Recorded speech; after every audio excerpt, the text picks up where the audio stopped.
Yeah. Yes, guys. It's another episode of Fight Talk Live. It's Danny Glover. It's Base the Kid. You know where it is. How you doing today, man? Yo, what's going on, people? What's going on? It's the two of us. October may be tapping in a little bit later. She is live on location at the Grand Arrivals for Ben and Eubank, or Eubank and Ben, if you want me to be correct. So, not sure if she's still over there. She's making her way back to the good old Brumtown, but we wish her the safe travels. Yeah, apologies, we're a little bit late, but look, the time has to, we have to talk. We've got several things, obviously, from the weekend. Now we've got a little bit of news from from yesterday and today. So the fight talk will be live, and it will be live. So yeah, Danny, how you feeling? Yeah, man. All good. Just come back from, well, not just come back, but earlier today I was at the press conference for the Monte Carlo, the Next Gen, and of course the Ghana show with Craig Richards versus Dan Aziz. So that was good. It was a nice day out. So yeah, man. Good energy. Now, when did you get the notification for that show? What do you mean for the actual show happening, or do you mean like No, the triple press conference. I didn't get an email? Okay. Only October seems to have got the email. I just got told, obviously by Craig, because so that's why I went down as part of Team Richards. I didn't go there as media, but I didn't get an email in my inbox anyway. So had um, Craig not said, I would have never known about it. Okay. All right. Just making sure I understand where we sit in the hierarchy these days. It's all right. It's all right. No worries. Well, I had But an yeah. interesting convo. I had a convo with somebody in the powers, and they assured me that things will change. So we'll see. But yeah, he said he liked the way I stuck it on him. Um, but Pause. yeah. Oh yeah. Homeless, but yeah. Okay. All right. Well, we'll see. But yeah. So do you know what? Let's talk about for Star Fox. Yeah, Star Fox, you didn't get notification because we literally uploaded this thing about 15 minutes ago. So Oh, apologies. sorry. Big up Jam Down 187. I met him. He came to my workplace. Or was it yesterday? Yeah, yesterday, and he introduced himself. So yeah, I met him. So I've that met Jam Down. yeah, Good yeah, peoples. All right. Well, look, let's I guess the best thing, let's start with talking about where you were, obviously at that triple press conference. How did you how'd you find it? Talk to us about sort of some of the fights that was there. Obviously, not everyone was there. Some people were international training, doing whatnot. But yeah, how did you find it? And then finish off with the I guess the interactions between Mr. Richards and Mr. Aziz. yeah. The press conference was. Well, I remember I've been to a double presser before. This is the first time I've been to one which is a triple. So I remember the people was mainly doing interviews before it kicked off. Johnny Fisher, very respectful. Giorgio Visioli, they're quite pleasant. A lot, as you said, a lot of the fighters wasn't there. I did hope and pray, but I did kind of half know that the fight I did really want to see, the fighters I really did want to see there in Elif Nur Turhan and Beatrice Ferreira, they wasn't there. They're both obviously coming internationally, so that would have been good to see. But yeah, sort of young prospects there. So yeah, it was a decent little presser. Obviously, I don't know how well promoted it was because I didn't know about it. I didn't even know about it, let alone it's going to be a triple. And then, but I think that I do feel that the Craig and Aziz one, it kind of lifted the energy in the room because other than that, it was quite. I felt the other ones was quite mundane and just going through the routines and just speaking, Eddie asking them questions and them just doing the whole I'm so happy and I'm going to do my best and it's see for an explosive night and blah blah blah. Whereas this one, Dan Aziz, and that it was obviously there was no. You're never going to get tables and chairs thrown because everyone knows each other. But I feel that there's a lot of pride, and I think a good, and I feel the need to put a good representation on for African boxing. It's a new thing that's happening for Matchroom in the continent.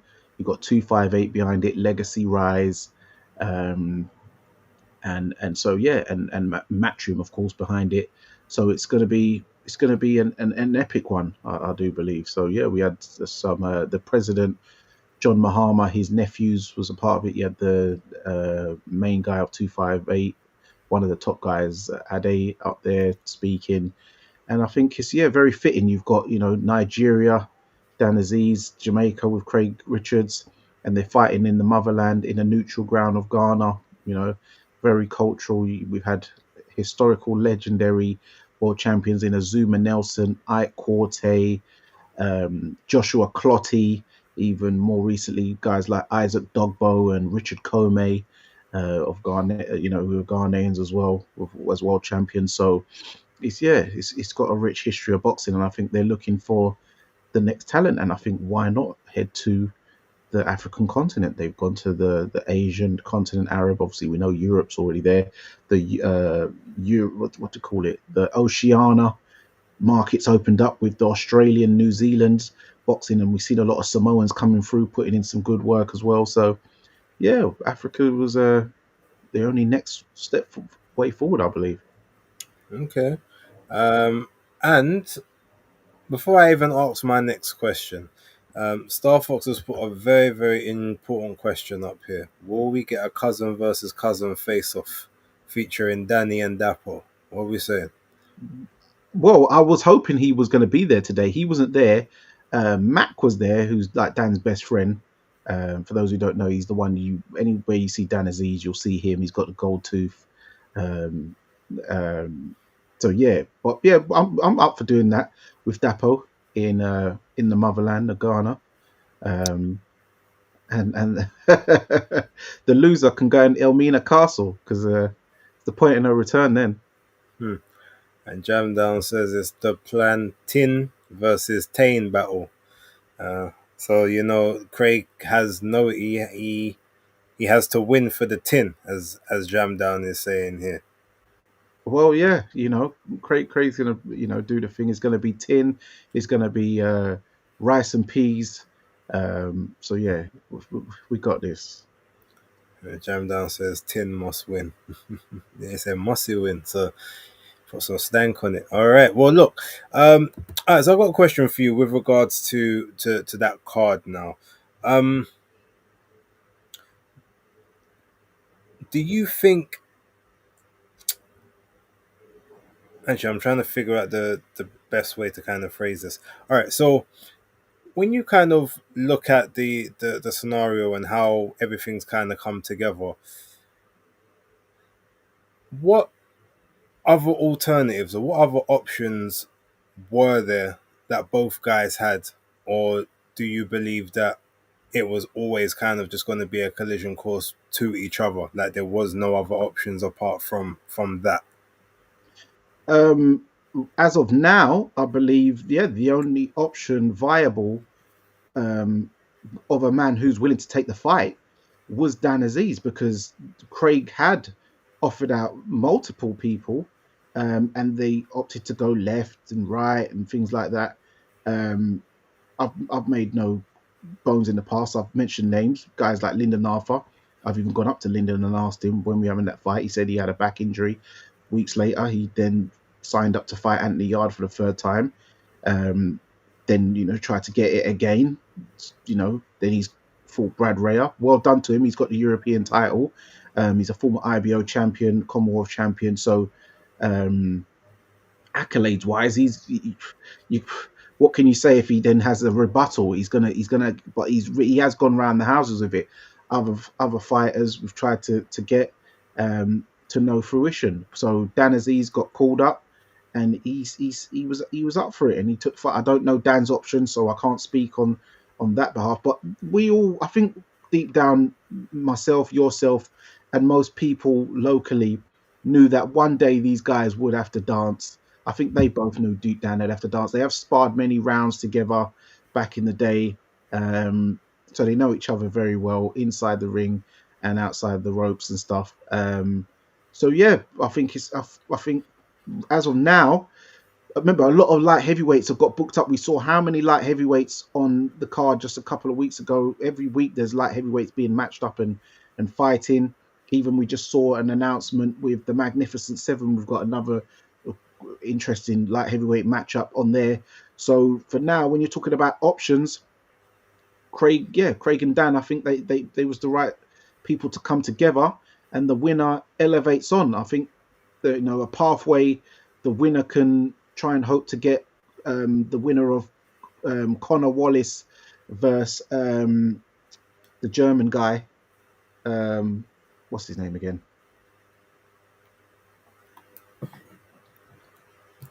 The German guy who's basically the mandatory. Which German? The German guy who's in line for the IBF. Oh, you mean Michael Eifert? Yeah, the winner hopefully can get the winner of Michael Eifert versus Connor Wallace. Yeah, so yeah, I think that'll be a good avenue for the winner. That's what I believe, and obviously the winner being Craig, in my strong opinion. Okay, fair enough, fair enough.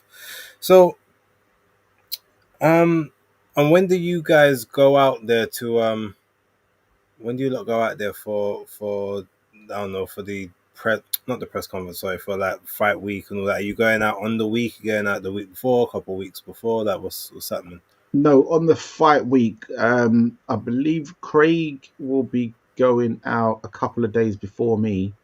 I've just got my flights sorted out.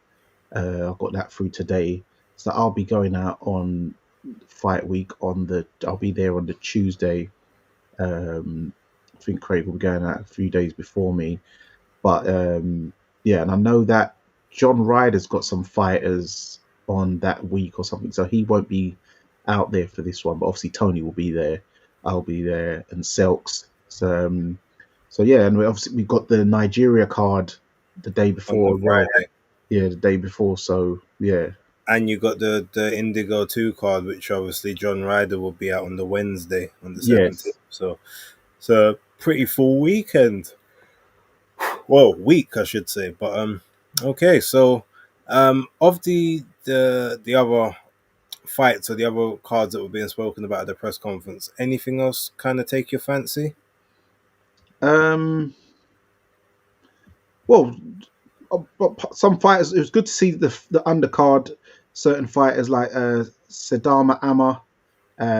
I'll give you like some little inside scoop here that we're going to get Freezy on the undercard as well, so that's going to be a good addition. Freezy McBones, who's obviously Ghanaian and a big character, and yeah, I'm pressing to have Rita Marley come to the fight. Good representation. She lives out in Ghana, so it'd be great to have Rita Marley in attendance, showing support for the diasporan culture, and of course, a good representation for Jamaica, especially at this time. I think it'll be a very good look. But I think I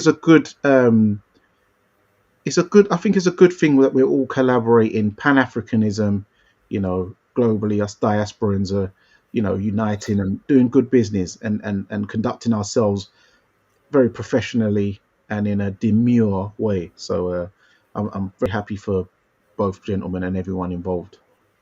And Okay. also, I see a rumor going around. I don't know if it is true. People can't confirm or deny, blah. But they're saying that Anthony Joshua could possibly be featuring on the undercard on the 20th. 8 rounder. Yeah, which that would be really good. Craig Richards has Anthony Joshua on his undercard. Imagine. Careful. Okay. Well, so that was obviously that presser. Then that leads us nicely into grand arrivals. Chris Eubank Jr. and Conor Benn. I think October was happy to see some of her friends again, Victory Apple being one of them, maybe Tommy Walsh. Um, I mean, what did you make of? I guess that is, the whole Grand Arrivals thing is very much a Riyadh and a Vegas type thing. Was it something that you felt added anything to this event?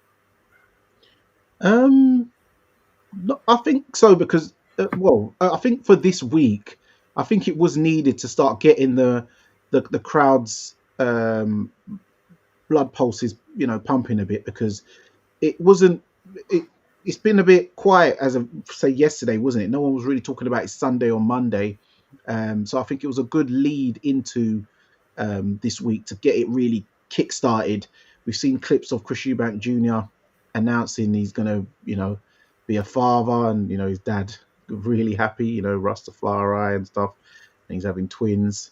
And it's funny that actually we're talking about Chris Eubank Jr. and Ghana because his missus is Ghanaian, so yeah, that's going to be you know what I mean. So it's going to be so that's cool to know. But yeah, I think it does help the grand arrivals just to boost up the profile of the because some people they get to about a Thursday and go, oh, are they fighting this week? I didn't know. So I think it does help that razzmatazz, I guess. Okay, I'm gonna be honest, right? I feel like if people ain't already been um hyped or anticipating the fight before that, the Grand Arrivals ain't really there, none. I'm gonna be real, because they don't do anything on the Grand Arrivals. It's not like if it was like, oh, they had matches there, or the Grand Arrivals is where you had like they're coming together, like they ain't met each other for like the last 2 3 months. Now they're at that last point, all the calories, or no more calories in the system, cutting weight first time, and then you put them straight face to face just then and there as they walk out. Then maybe you might get a couple pushes, push in a pull, a slap in a box, and just maybe ramp things up in that sense. But everyone just coming out and oh, and their opponent, and and this person, and that person, and that person. I'm just like, no one. I don't think anyone really cares about that. Like I said, if you're Mm, hyped for the fight, you're hyped for the fight. If you're not hyped for the fight, I don't think that does anything for you personally. I get it. This thing to kind of just make the week last a little bit longer, but yeah, for me, I'd much rather them do something else a bit more creative in that time frame, or have the grand arrivals be like I don't know, like maybe a challenge thing, or something. It's where or I don't know. I'd have to think about what alternatives there would be. I just feel like it's a bit of a wasted moment, and it just feels like it's time that you could quite easily like be putting into something else in your day, rather than watch them walk down and then have a couple words and then go about their business again. There's just no. I just don't feel like there's any real source to it. The mm. biggest part of it, as you said, was probably them speaking about Chris Eubank Jr. and him about to be a father of twins. Congratulations to Chris. Now, I didn't know that, so that was, I will give it, I guess, a bit there that they notified me of that. That's just I haven't been on X for a Oh, I little. knew by that BBC iPlayer. They showed a clip of it yesterday, and Chris posted it on his Instagram today. In And talking, I saw it today. And literally afterwards, as soon as I went onto my Twix, it was actually undefeated. The shout out to them, like they had re-quoted it, so I'm pretty sure it was Travis that did that. yeah. But I was, yes, that's when I kind of saw it. But prior to that, I guess that was the one thing I could say was good at the Grand Arrivals. It allowed me to find out something I didn't actually know at the time. But it also just, now look, this might just be the cynic in me, so I'm gonna ask everyone to apologize for me, or forgive me, I should say, and I'll apologize for what I'm thinking. But how convenient is it that we find out this information the day before the fight or on the fight week. It just feels like it was a. It feels like you're just trying to market that at a time when it doesn't need to be marketed, especially when they asked him about it in the the interview, congratulations, and he's like, yeah, I don't think it's the time to be talking about that. I don't want that. My mindset is not on what's going to be happening in the future. Let's keep it to the fight. So I'm just like, well, then why have it out there in the first place? Talk about it after the fight. I feel like that might endear you more to the public, because remember the last time he had the sort of the public eye, and then all of a sudden it's like he became public enemy number one again afterwards. Maybe because it was the absence or not being around or whatever it possibly is. Straight after the fight, that's when you maybe announce that you're having the twins and stuff, and maybe that way you get to have a wave of emotion and congratulations and well wishes past the fight night. That's No, just the me. reason why is because why he's done that clip is because the actual show is what it's on right now. It started at 9 p.m. with it's on BBC iPlayer or something like that. So that everyone would know tonight, anybody, because BBC's putting it out. If I was him, I would have said them they need Delay. to delay it. Yeah. Well. Delay it until, like, put it out Saturday night or Sunday or Sunday or something. That's what I would have asked or suggested. Because if I don't know if that again, maybe he might get a bit of the groundswell beforehand, but I just feel like now a lot of the questions, a lot of the thing is all gonna be around his around this, rather than him getting his head in the mode for the fight. Well, remember Especially people doing that to Fabio Wardley at the Justice Hooney one. They was like, "Oh, how's it? You're expecting a baby, and no, but she was already born then. no, she was no heavily pregnant. The Justice Hooney fight I'm talking No, about. no, the baby was born. I think the baby was born before then. He was getting into fatherhood during, like, in that camp. He was trying to navigate fatherhood. It was the fight before when like he would announce obviously he was having a child. But even then, that was it. The information had already been out for a while. Like I'm saying, Yeah, he's just released this information now. Is my yeah. point. No, the woman was heavily pregnant at the Fabio Wardley. So I think the baby was born probably days after that fight, the Hooney fight. To be I fair. thought it was the fight before that, but okay, fair enough. Oh, wait, the fight before? No, sorry, the fight before was Frazier, isn't it? But he had announced it a long time before that. Well, maybe not a long time, but a month or two. So Yeah. it was to me, it was just a little bit different. Whereas this is like it's fight week. It just. Mm. But if it's about the show, I maybe I hold my hands up. I didn't know. Obviously, when I saw the clip. I haven't watched the clip, but I saw it did look obviously very stylized, like it was a promo or something. So I thought, okay, um, maybe that's a different scenario. So I can maybe take that. Okay, yeah, it's because it's coming out on this date or whatever. But I don't know. Like I said, it just seemed awfully convenient, and that might just be the cynic in me Mm. at this point in time. But one thing I will say as well, Grand Arrivals, I don't think it's for people like me and you. I think it's for to get the casuals notified, because as I said, a lot of them will come up to us and go, "Oh, is there boxing on this weekend?" Oh, and then we'll mention it. Oh, I didn't know. Oh, I didn't know it was on this weekend. I thought it was maybe in a few weeks' time or da da da da da. So this kind of just highlights and notifies the proper casuals as to, yes, the fight is this Saturday at this time, and they will still be messaging us. Oh, what time's the main event?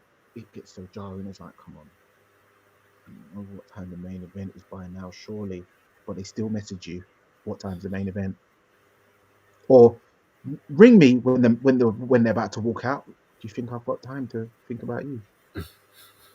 I know you get this as well, based. I'll be honest, I don't.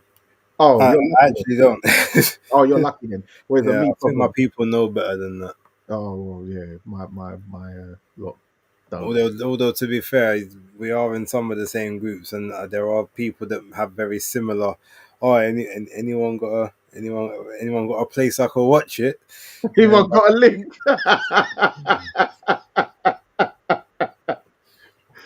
A big man like you. But yeah, yeah, man, that's funny.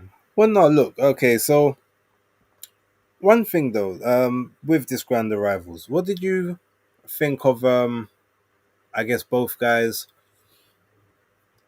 physically, like their shape, the way that they sort of coming in. Like neither guy, obviously, I know they haven't got to that final weight making process just yet, but neither guy actually seems quite drawn yet, which is a plus. Of Connor probably wouldn't be as such because he's obviously naturally smaller, but Chris looked quite good. Obviously, the cheeks were starting to protrude a little bit, so you could see okay, he's maybe starting the cut, but he didn't look bad in that sense. I don't know what was you thinking? Well, I saw when they did a face off earlier today or yesterday, something like that. And yeah, you could see, and Conor Ben said, "Oh yeah, the cheeks starting to show a bit."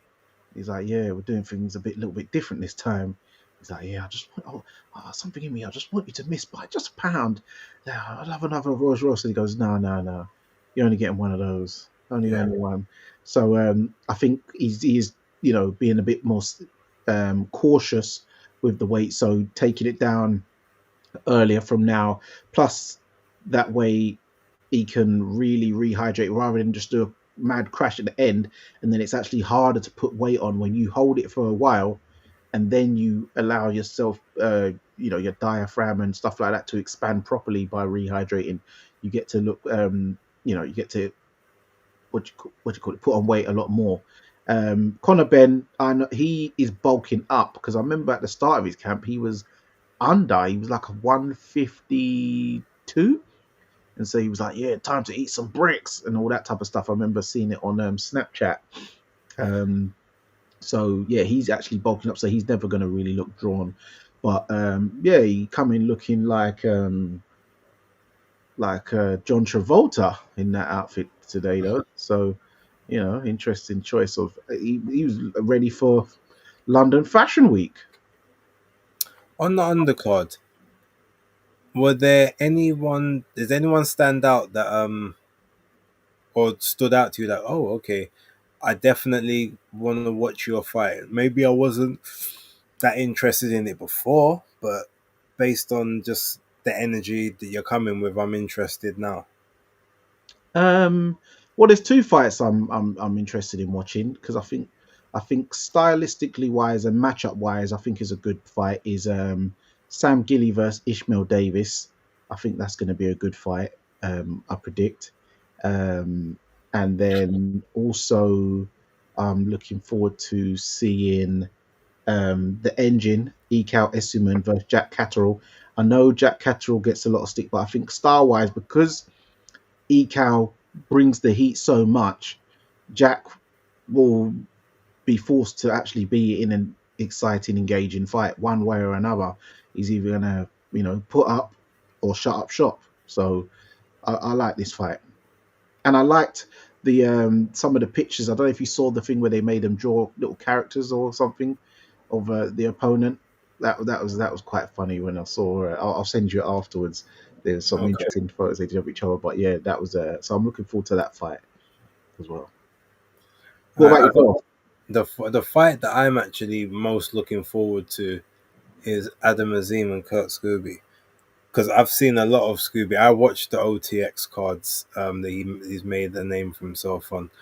He's a fun fighter, and initially the fight was supposed to be up at 147, but it looks like it's now been put back down to a 140 bout, or maybe it might be slightly over, as a slight catch weight, like maybe 141 or 142.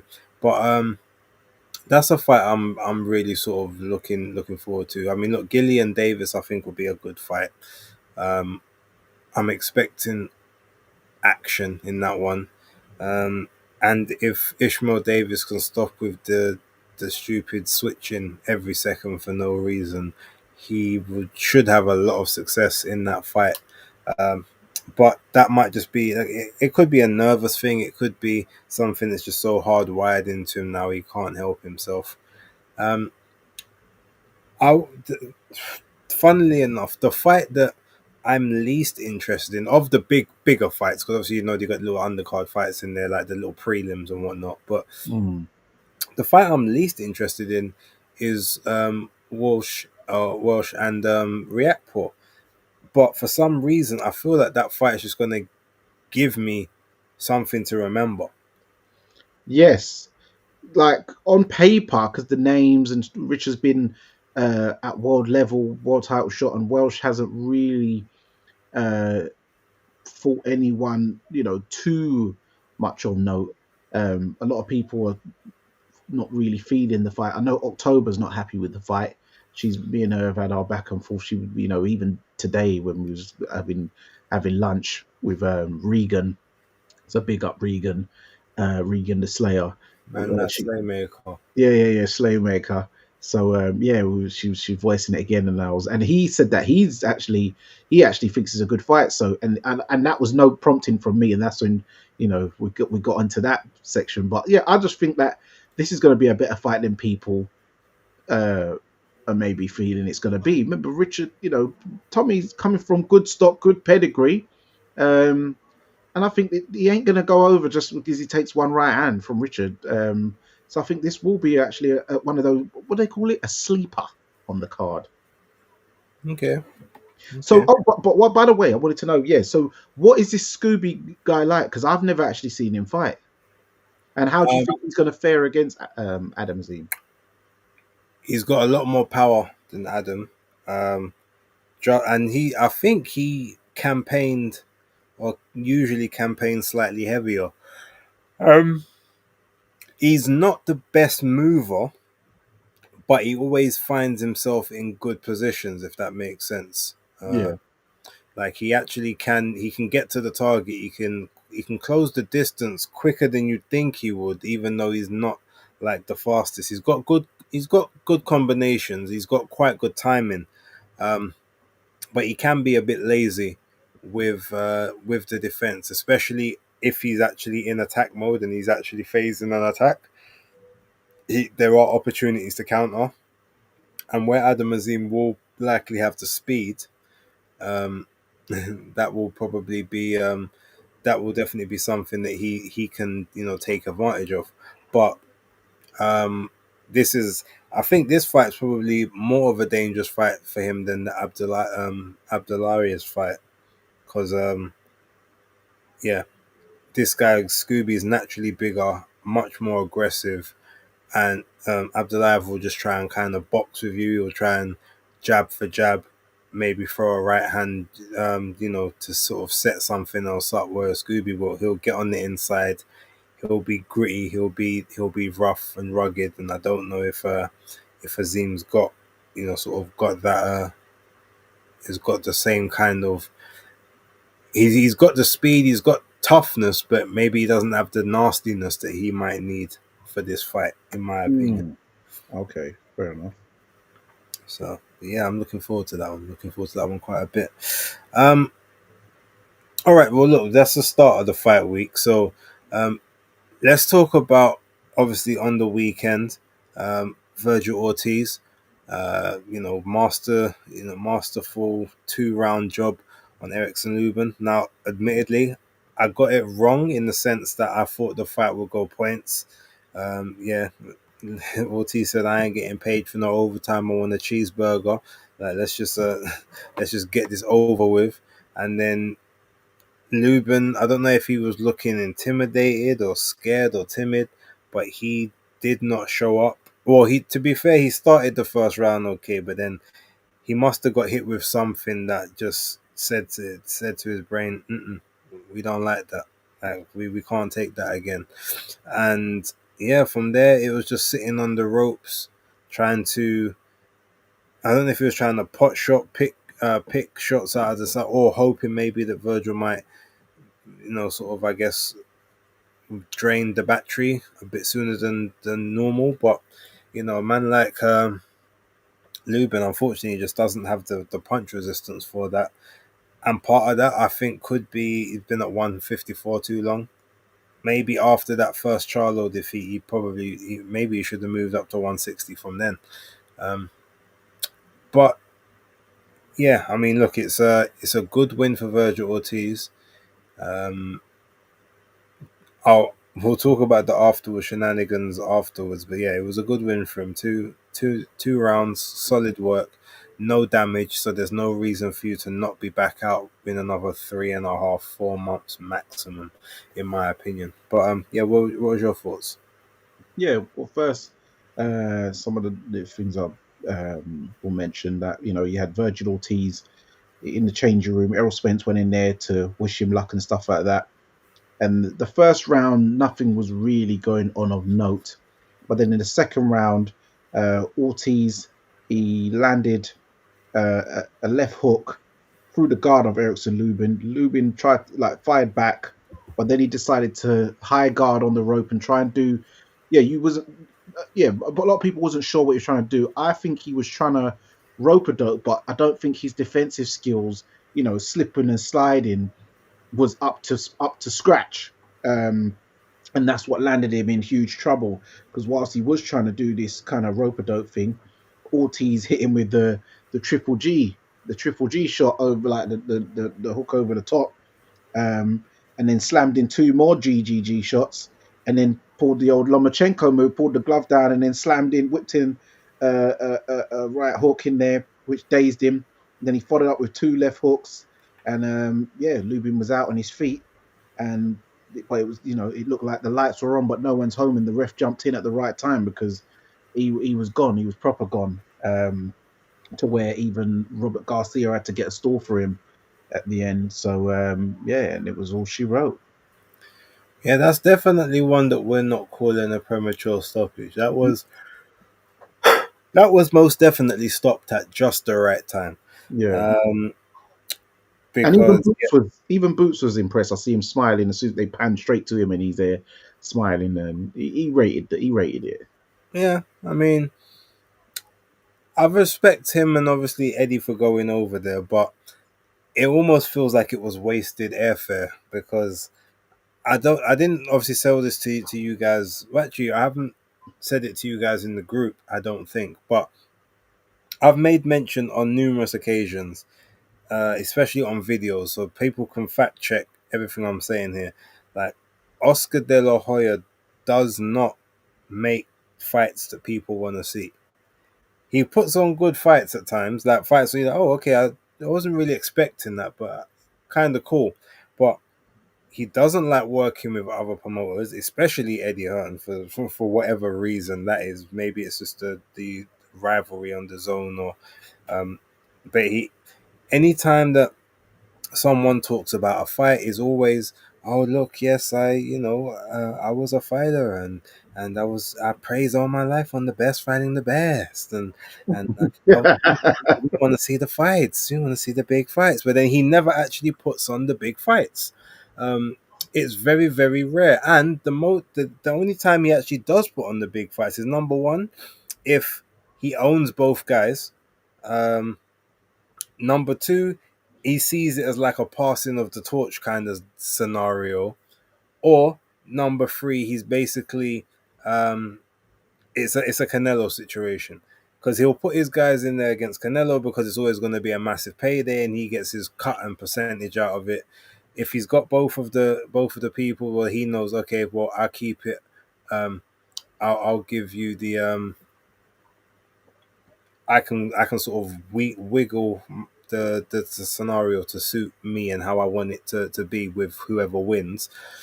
Or like maybe if he sometimes gets forced into making a fight by like Turkey, but even then you'll see certain times he's very much, he'll try and do whatever he can to slip and dodge, and it's just weird because um, obviously Eddie Hearn and Jaron Ennis made a big thing about we're going to the fight, and we're going to call him out after the fight, and that's the fight that we want next. There's according to Eddie, like Ennis has signed an agreement with them saying he will that Ortiz will be one of the fights and the money that they would offer him for that fight, and he's accepted it and he signed for it. So they're just waiting on the Ortiz side now. If it was me, if I was the zone, I would be like, okay, so what are you guys saying? He's coming to the fight.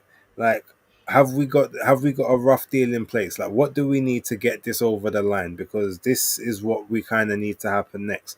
I can't see why you, as the broadcaster, especially in a moment where you got people upset because of the ultimate tier and what a lot of people are calling price gouging, especially in the States. Over here but over there it's a madness. But all of that now, and then you can't even give them confirmation of what a lot of people are claiming to be like the biggest fight. If I was the zone, I would fully be on the tip of, yo, like, no, I don't care what you guys are saying about that. There's no difficulty here. Make the fight. Like, we're not sanctioning any other bout for either of you apart from this one, and you're under contract. So it's either this, you have this fight, or you don't fight at all. Like, you have the. I'm pretty sure you can do something along those lines. I know that they have laws like restriction of trade or whatnot, but it's like, no, that's, we're not restricting your trade, but we're, as your quote unquote boss, like, this is where we're telling you we need this to go. And I don't know. To me, it just feels like there's a lot of talk on their side, about this and that, they, oh, it's difficult, or, well, we want this number, we want to be the A side, or it's not going to happen. It's just like, I know that there was, they said, oh, Boots rejected a fight at some point because he wanted to stay at 147 and become undisputed. But I also know that there was a situation, or was told there was a situation where Ortiz was offered the fight before, and him and his team declined it.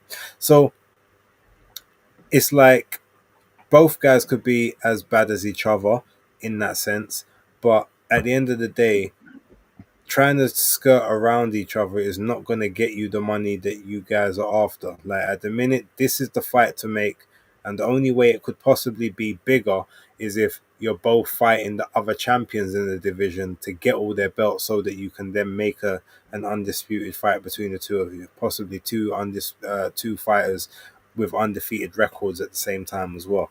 But outside of that, yeah, it just seems to be a bit of a nonsense. Mm. Yeah, so I know what you mean because remember I think we spoke on X when you wrote something and I said, well, Oscar did say, he was a fighter who fought the best and he wants to see his fighters fight the best. I love the the invitation. That was It's actually for the great. fans. Yeah. So yeah, that was actually on point. But it was interesting that Oscar did say, "Oh, I'm surprised they showed up." It's like, "Ooh, you didn't say pleasantly surprised. You sound more like you wasn't happy that they now pulled up." It kind of reminded me a bit of like when Joshua Boatsy pulled up at Anthony Yard's fight and said like, "Yeah, well, what's up? Like, we're doing this or what?" And the thing is, I can't even fault Virgil because Virgil's definitely on it. He's definitely on fighting. Like, you heard the back and forth from Virgil. Looks like a guy he ain't trying to, he's on rocking. But is his handlers, i.e., Oscar De La Hoya and whoever's behind him, who are starling brawling? Unfortunately, I'm hearing talks of it's got to be 10 mil each. It's like, mate, you guys ain't Oh, not generating. 10 mil each, just 10 mil for Virgil. Well, 10 for Virgil. Well, good grief.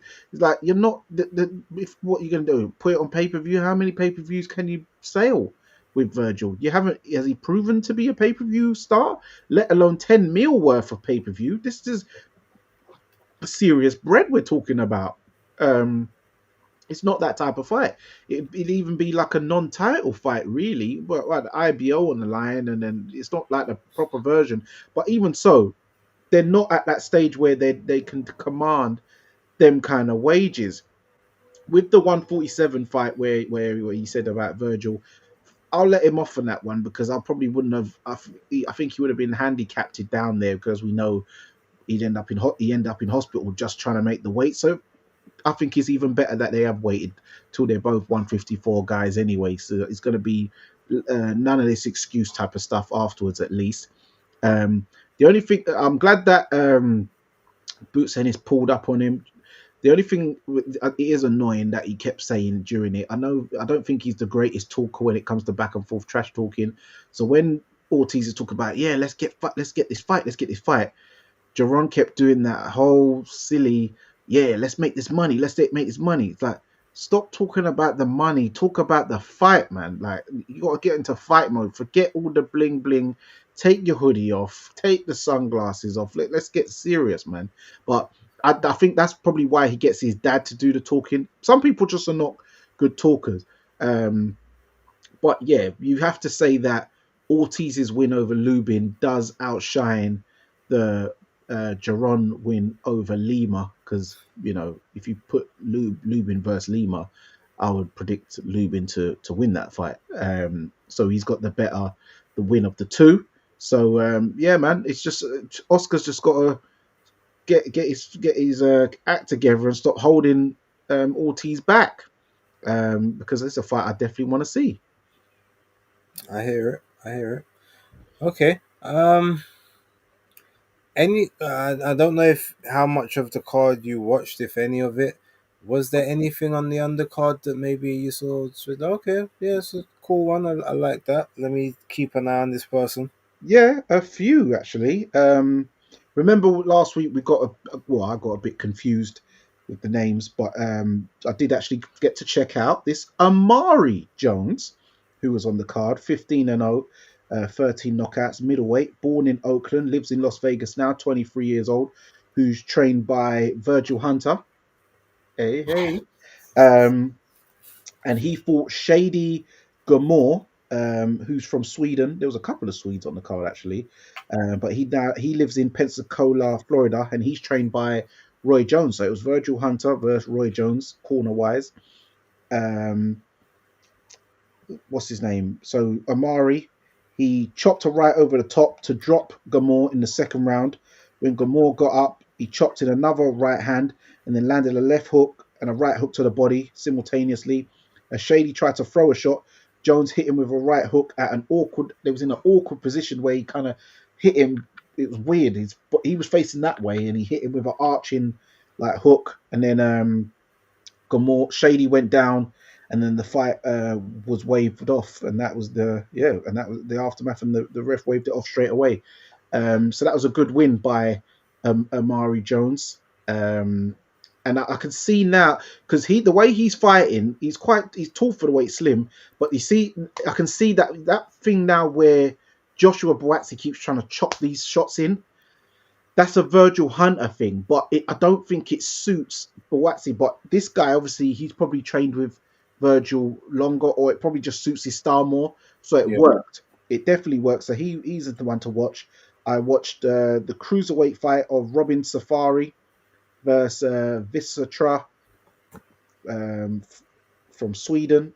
So yeah, sorry, Robin Safari from Visatra in Sweden. He now lives in Las Vegas. I remember when he fought Kovalev, dropped him in the last round, and that was a very laboured performance he had this time round when he beat unbeaten Derek Miller Jr. from Michigan. He had Miller hurt multiple times. Miller only had like 5 weeks notice. He was tired from after round one. And Safari's just doing this jab, hitting him with right hands, wobbling him, and then just walking around following him. It was just a bit annoying that.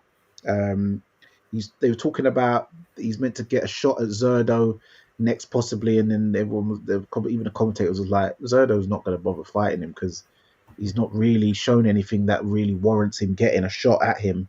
So he kind of probably fumbled the bag there, even though he got the win. It was just so unimpressive. I don't think fans will want to pay to see that. Also on the card, David Stevens. I don't know if he's related to Curtis Stevens, but the way he's built, his body shape looked like Curtis Stevens, and he had the same sort of beard. But yeah, he was a muscular powerhouse physique. He fought Fulgham, and Darius he won the. Sorry, Darius Fulgham. Yeah, Darius Fulgham. Fulgham won the first 3 rounds, pressing forward with the jab, imposing his shots on Stevens. Stevens landed a good hook and an uppercut, and landed a looping hook in an awkward position on Fulgham. I say in the 4th round, as he tried to back Stevens on the rope. Stevens also landed a good few uppercuts and body shots on the inside. In the 6th round, that rocked Fulgham. I had it 57-57 after round 6. Fulgham landed a big uppercut in round 7, which Stevens ate very well. Stevens then won, in my opinion, 8, 9, and 10, but it got it was awarded as a draw of a fight. And funny enough, the commentators, even before the fight started, they all said they all predicted it was going to be a draw, and it ended up being a draw. I thought Stevens probably just nicked it, but the draw wasn't like it weren't nothing to scream about. It was like, okay, it was one of them ones. Yeah, it could be a draw and run again. Yeah, that's the ones I watched on the card. Did you manage to see any of those fights? Yeah, I Or watched all of those. I didn't watch them all in their entirety though. There were some where I was kind of skipping in and out, but I did watch all of the fights. Also, Joshua Edwards, I watched that fight. That fight was funny in the sense of the way it ended. no, but even the first round was funny. Yeah, well, I thought the fight itself, the part of it that I found hilarious was, um, what was it? Was his name like Vorhiz or something like that? Uh, The white guy. his name was. I'm sure. Oh, his name was Zeno Voris. That's it. Yeah. So I thought Voris, and I just liked that he was cutting up, and then the referee's calling time, and then every time he's going over the doctor, no, please don't stop this fight, doctor. I'm fine. I'm fine. Look, I just bleed easy. Yeah, that's what made me laugh. I actually wrote that down. Yeah, That was hilarious when he's like, no, like, no, I'm good, I'm good. But it's like, I don't know if his goal was to maybe try just to soak up a little bit of pressure and hope that that Joshua Edwards, like, tires out and then maybe can come back in like rounds 4, 5, or 6, um, or even just 5 or 6, or maybe he's looking for just one big punch. I don't know, but he, for all the complaining and the protesting he was doing, it's not really like he was doing anything until maybe towards the end of like the third round. And then, yes, even when he said, "Oh, it wasn't the referee, it wasn't us that stopped it, it was the commission." He's like, "No, what they do that for? Like, I'm fine. They should just let me fight." And I can't lie though. I mean, I rate it because he's in there taking a beating, as or as Chris Eubank Jr. would say, "Our ass beating." Pause. But he wanted to, he just wanted to stay in there and take his lumps, yeah, or and he try never to, or wobbled. he had the belief that he could possibly win it. I don't know, but I like the look of Joshua Edwards' style in the ring. There are some things that I've noticed that I feel he might need to have to work out of his system. Although, unfortunately, being with Ronnie Shields, I don't think that's going to happen. You know my opinion on Ronnie Shields anyway. Um, and there are some things about Joshua Edwards that are reminding me eerily of Jared Anderson. Um, Ooh. Especially the way that he does the little switch it looks very, very reminiscent. The way that he does the footwork, there's a few bits that I've just noticed, so I'm gonna have to keep an eye on that. But as a prospect, he's a good, good guy. 5-0 now with 4 KOs, I believe it is. 25, so obviously young for a heavyweight, but still on the older side of, I guess, some of the later crop. But it would be good to see sort of how he finishes off and expands. But yeah, what was your thoughts? Yeah, yeah, it's kind of like what you said when it was funny when he's gone over to the doctor and he's like, "Yeah, no, please don't start the fight. I bleed easy." And that's something you got to clip and put in a collage on YouTube or a boxing reel because yeah, he was never ever wobbled, but he was just out of his depth skill wise, really, and getting outclassed and just getting cut up. So it was like, how if you get any more cuts, how long are you going to be out the ring anyway? So might as well just save you for another day, really. But yeah, Joshua Edwards did his thing. Um, yeah, against a guy who didn't really have any decent offense or Arsenal to bring out any deficiencies in him. So he'll have to step up the competition in the future. But yeah, the prospect with another win under his belt. So yeah, man.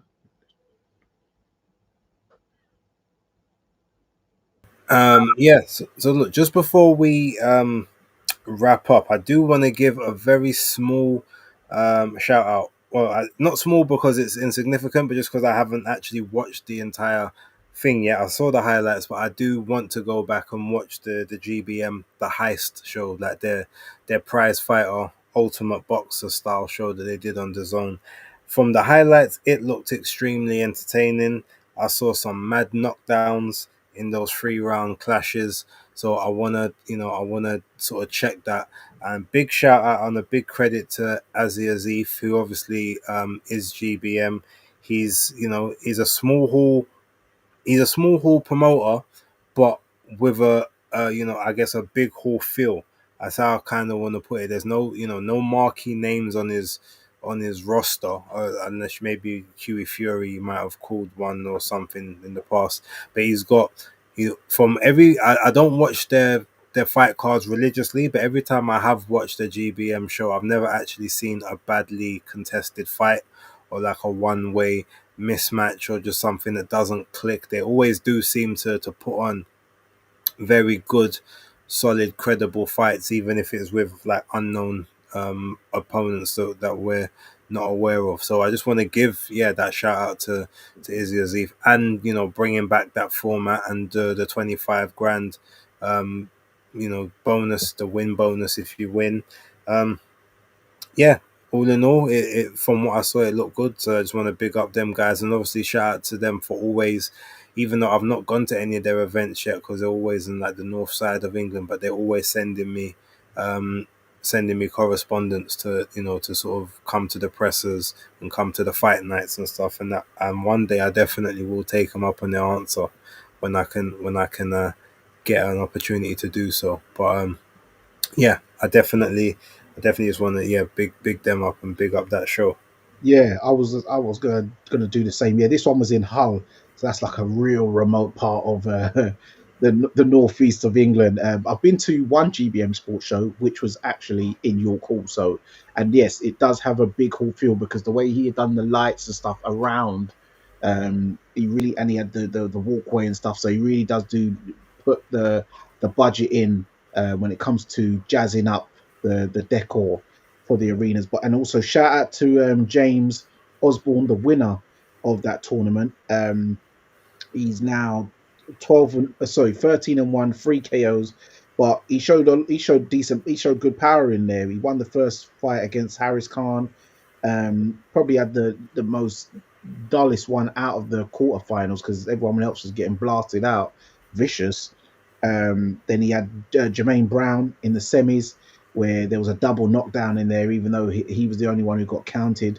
But then he, put stuck it on Jermaine Brown homelessly, and got the victory. Rocked Jermaine a few times, and then in the finals, he knocked out Rizard Lewicki, who probably was the favourite going into that final because he was looking quite sensational with his first quarterfinals fight where he got that big knockout, and then the second fight he looked good as well where he beat Taz, the Taz guy, the big Arab looking guy. I don't know how that brother is 12 stone with legs and torso and arms like that. That's very strange. He's too massive. Um, but yeah, Ozzy caught him first round. Yeah, very good. Very interesting combination he'd used as well to drop him as well. I've never seen that combination from before. With the hook on the Phoenix. That was a great combination by James, as he calls himself, Ozzy Osbourne. But yeah, big ups for that, and well done. And he was doing baby formula, making a baby's bottle in the changing room afterwards. So he went straight back to daddy mode. No rest for the wicked. Good grief! But big ups. I'm sure that 25 bags will go a long way. I hear that. I hear it. Well, look, as it's just the two of us, we're coming up to that hour now. We started a little late, so thank you for everyone who is rocking with us. Anything that you wanna just mention or talk about quickly before we sign off? Yes. Quickly, shout out to my guy Jahan Ingram. He was in a in a bit of a scare. This was it on Sunday night, when he fought on one of those. Oh, I don't even know it. It wasn't. It's not a misfit show, but that's it. So I think it's one of them pro. I don't know. Robots. Yeah, no, it weren't MF Pro, but he usually does box on them ones as well. But no, No, so wasn't yeah, it it was Pro Box? MF Jewel was the name event. MF Jewel. So I think he does box for the Misfits Pro scene. He's on that, but he's pro still, but because they're proper. But he fought Joseph Rivas, who's 9-1 with 4 knockouts, and in the first round he got caught with an uppercut and then a hook over the top, which rocked him. Then he tried to fight back, got caught with another hook, and his legs really went like he was proper buckling all over the place. Managed to get himself together, hold on, slip and slide, and then turn the tide around. Get clear his head, have a nice little quiet second round. In the third round, turn on the heat, put Rivas on the ropes, unleashed a good assault of body head attack where Rivas wasn't able to fire back, and the ref stepped in and stopped it. But yeah, good comeback. Had a crisis and turned the fight around. So shout out to Jahan Ingram for that one, man. Okay, shout out.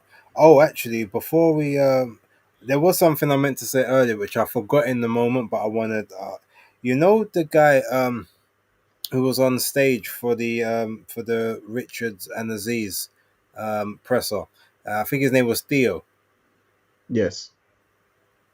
If he doesn't sound exactly like Joshua Boatsi, I was in my office listening.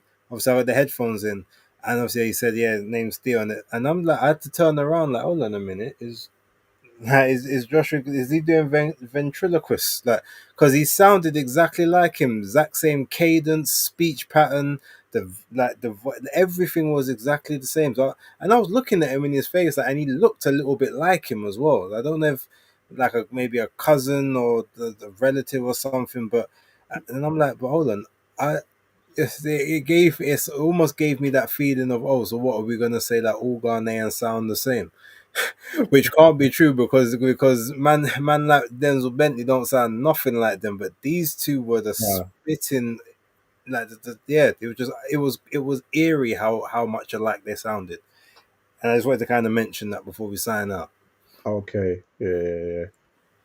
But yeah, look, people, thank you very much for tuning in. Next week it will be all three of us back. Back. October has pledged that she prefers the Tuesdays to the Sundays, so we will be carrying that on. But obviously, when she's on location, is hoping to try and get us that good work and some of those some of that good that that fight that live feel which we was hoping we would be able to get, but it's such as life. It's all good. We will be back then. Danny, if you want to do what you do, or what you like to do, I was going to say what you do well, but it's definitely what you like to do. And we will leave it there. This brother don't like to give him my flowers, but shout out to everyone in the chat. Big up to Aaron Daly, Philip Answer, Jam Down 187, Star Fox, and everyone in the building. Anyone watching on the playback, please hit the like button, hit the subscribe button if you haven't, hit the hype button as it does help with the algorithm as well, and subscribe to all of our respective channels: Base the Kid at the Hardcore Casual, Fight Fan TV Live, October Red Media, Maestro A, and yeah, follow us on Twittex, Instagram, you know the rest. But yeah, until next time, it's Danny Glover, it's Base the Kid, it's Fight Talk Live, and remember, guys, persistence beats resistance. You know where it is.